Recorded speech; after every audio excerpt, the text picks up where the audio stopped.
So I want to make a very important distinction when it comes to having relationships with difficult people, with traumatized people, addicted people, people who have these narcissistic tendencies.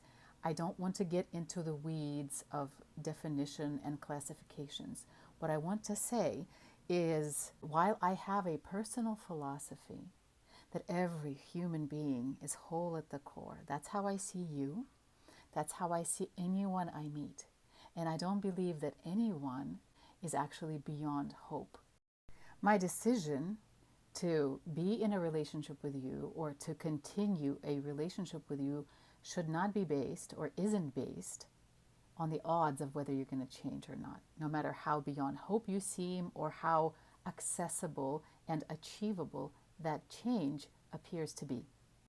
In fact, I know that my manipulating my own inner world to facilitate a change in you for the sake of some future result is likely playing into the very same dynamic and isn't going to result in any significant shift.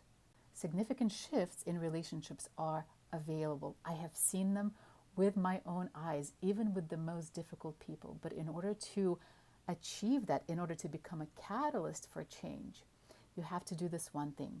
You have to achieve a certain level of freedom. Freedom meaning I'm free to stay with you as you are now, or I choose to stay with you as you are now, or I am free to walk away when your behavior is not acceptable, when you have shown me a pattern of behavior over and over again that I find unacceptable. So in that sense, you are not working with a narcissist. You're not working with an addict. You're only working with yourself. You are undoing layers and layers of assumption that make you ignore your intuition, that make you say yes to things you do not want to say yes to, that make you play along even though you know this person, for example, has a pattern of lying, that make you not walk away because you're too afraid to upset them or to make them angry, that make you not set a boundary because you're too afraid that they are going to leave and abandon you, or even worse, they're going to leave and they will destroy themselves and you will feel responsible. All of these things that I've mentioned stem from our own conditioning. This is why we find the relationship with a toxic person so enticing, is because we have something inside of us that still hasn't worked out something with that type of an individual. Now, I did talk about transformation that does happen in these relationships, but the transformation happens when one person in the dynamic steps outside of this dynamic so completely as to not be afraid to sacrifice the dynamic, to let the dynamic dissolve. And only then, when you've completely set yourself free, this person is either going to rise to meet you or is going to drift away, and you have to be willing to take that chance. I do often say that you cannot cheat your way out of this dynamic.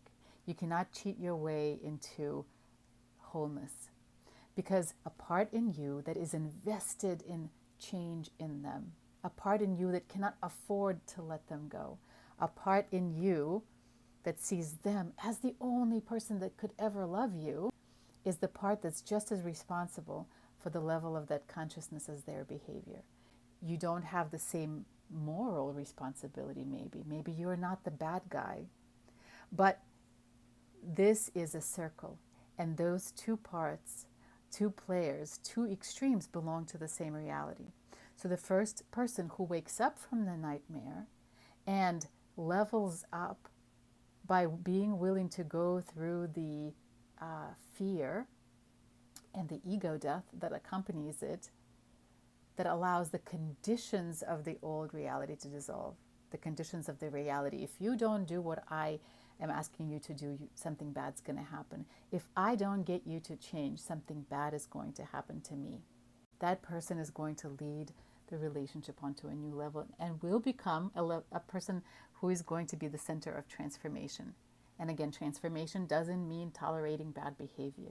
Transformation means I found freedom. Transformation means I do not believe lies anymore. Transformation also means that I have fully come into the space of my wholeness and my integrity.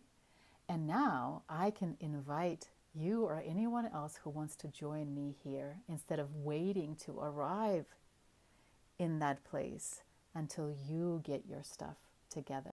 I can even offer you help or go to therapy with you or offer you the gift of my presence from that space, because all of my actions are going to be inspired by my integrity and my desire to be with you because I love you or I want to do that, not by hope of achieving change with you in the future so I could come back to myself. I am already home. You cannot do anything to make me leave home.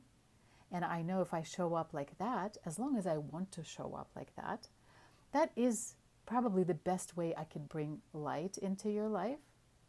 But then in the moment when I see that you're not receptive, or you do not want to play, or you do not want to change, I can move on. And I know that I will be okay, and that ultimately your own reality, your own life is your business. I'm not responsible for you. If you're interested in being a catalyst for change in your world, read my book. It's a step-by-step instruction on how to create transformation first in your own world. It always, always begins with us. And then become the center for change for everyone who is connected to you. Not because you owe them that transformation or you're responsible for it, but because we are a very intertwined network of energies. And if one of us truly begins transforming, it will not help but create a butterfly effect for everyone who is connected with you. So check out the book on TikTok Shop.